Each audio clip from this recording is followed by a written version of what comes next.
Okay, this demo is to give you an idea of how to access the report section and what reports we have in the system. So we'll first look at company reports here and go to standard. We can see date enhanced and also by payroll code in this section. So we can get an idea of what reports are in the standard section. We've got it divided up into ACA compliance, payroll documentation, census data, benefits, and any miscellaneous reports that we have in the system. If you notice that a report that you want to use often is not in this list, you just really need to let us know and we can add it to the list for you. Okay, simple as that. But to give you an idea, let's first look at this. Look like at the Hour Guard, the look back report, which is one of the reports that we use, very often. Okay, and it's a really, it's an excellent report, and is used quite frequently. It looks very much like this.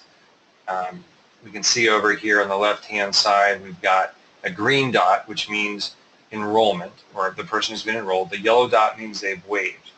Okay, and down here we can see over in this far right-hand column here, action required. Well, there's generally two types of actions that are going to be required. It's either going to be a COBRA event or somebody's going to have become benefit eligible. All right, so a COBRA event means that during the look-back period, and this one's set at 9 months, all right, that this individual has gone from averaging over 30 hours, okay, to now averaging under 30 hours. All right, we can look over here and see it's a green dot, so they've been enrolled. All right, but they were enrolled because they were averaging over 30 hours, so they were, they were benefit eligible. But now they've gone to averaging below that, which could possibly trigger a COBRA event. Okay, now the other event is the benefit eligible event, which is really the opposite. We look over here at this individual, and they were neither enrolled nor did they have a waiver because it wasn't required to get one from them at that time. But now that they are averaging over 30 hours per week during the look-back period, they've become benefit eligible. Okay, so very valuable report there that I encourage every company to use. One of the other reports is the penalty B report. So we can look at a penalty B report and we can get a really good idea of the safe harbor test and who's passing and failing the safe harbor test. So remember, each eligibility class, all the members of one eligibility class have to pass using the same safe harbor method, okay? So we can look here at the W-2 safe harbor method and CR fails, the rate of pay safe harbor method and CR fails, and the federal poverty level. And don't be alarmed, for federal poverty level fails. Most companies do fail that safe harbor test unless they're paying, 75 to 100% of the premium, okay? So not to be alarmed in those types of situations.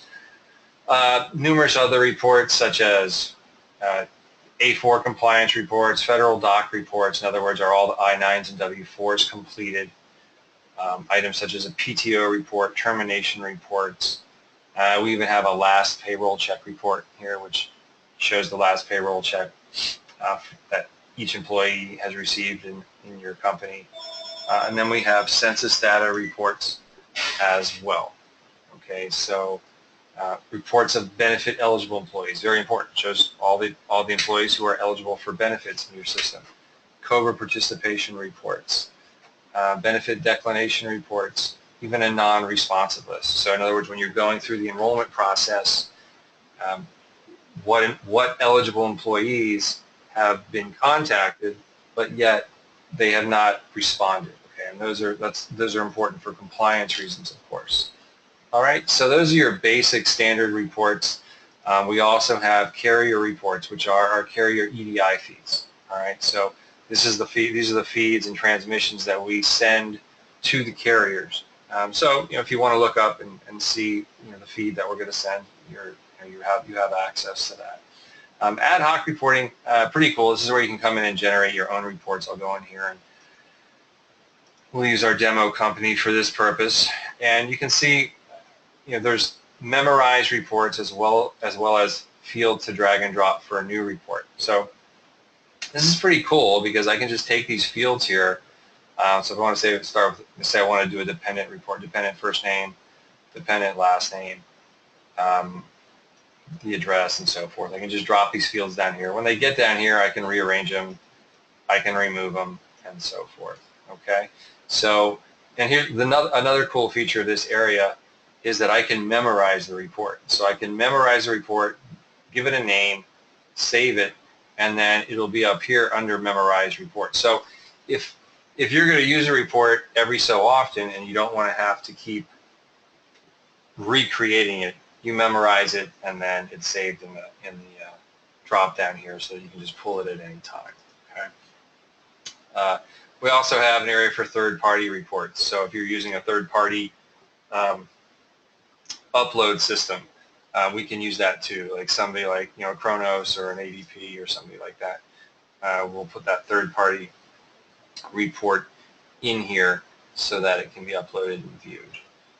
All right. So that about covers it for reports. I hope that this has been helpful, and I look forward to working with you.